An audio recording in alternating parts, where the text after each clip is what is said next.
Hello guys, welcome back to my channel. आज चाहिँ म यहाँहरूलाई सोनीको FE85mm f1.8 चाहिँ अनबक्स गर्न गइरहेको छु। यो चाहिँ मैले हिजो मात्र अनलाइनमा अर्डर गरेको थिएँ।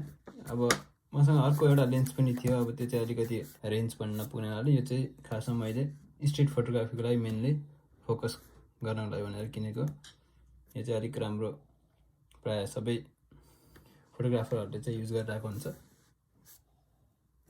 Let's open it and see what is inside it.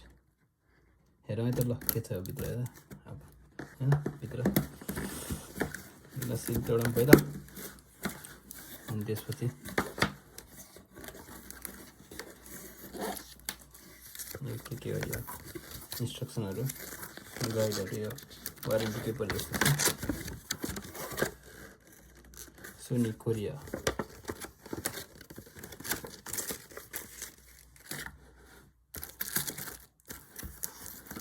यो पनि यो बुक, त्यस्तै बुकहरू यहाँ राखौँ। अर्को यतापट्टि के हो, यो इन्टरचेन्जेबल लेन्स भनेर लेन्सको बारेमा यो डिटेलमा दिएको छ। यसलाई अहिले साइडमा राख्नुलाई अब यो अनबक्स गरी हेरौँ होइन। मेन अब भनेकै लेन्सै हो। यसमा चाहिँ यो सहित यहाँनिर यो सहित यो चाहिँ वुड भयो होइन, गोल आकारमा छ आएको छ। अरू केही पनि छैन यसमा भाँडोमा।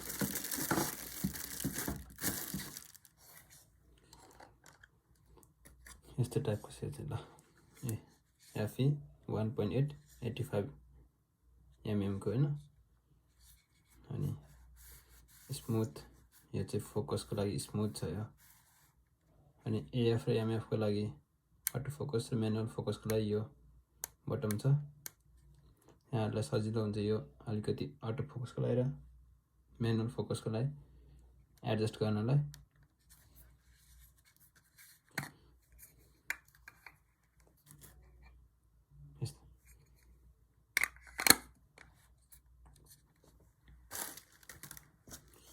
अब यो चाहिँ यहाँ रातोबाट यस्तै गरेर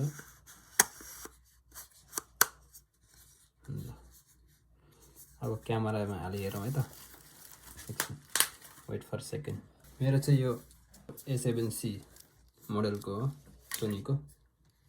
मैले चाहिँ यो पहिला सामयङको लेन्स चलाइरहेको थिएँ, 35mm 1.8। अब यसलाई चाहिँ अहिले यता राखौँ होइन। अब भनेको यो ट्राई गरी हेरौँ।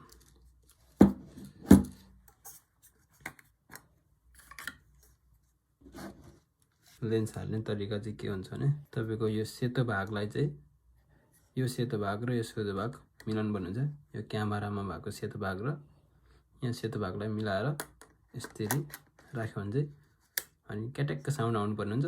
त्यो आएन भने चाहिँ फेरि क्यामेराले रिड गर्दैन, त्यो आउनु पर्ने हुन्छ। यस्तै टक्राएर क्यामेराले देख्यो यो। Anyways, I will try it for another day. यसबाट अब भिडियो फोटोहरू खिचेर अब देखाउने छु यहाँहरूलाई। आजलाई यति नै।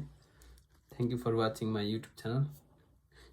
Please subscribe my YouTube channel and share it. Thank you, good bye. Virgin तोडौँ, के छ हेरौँ होइन भित्र। ल सिल तोडौँ पहिला।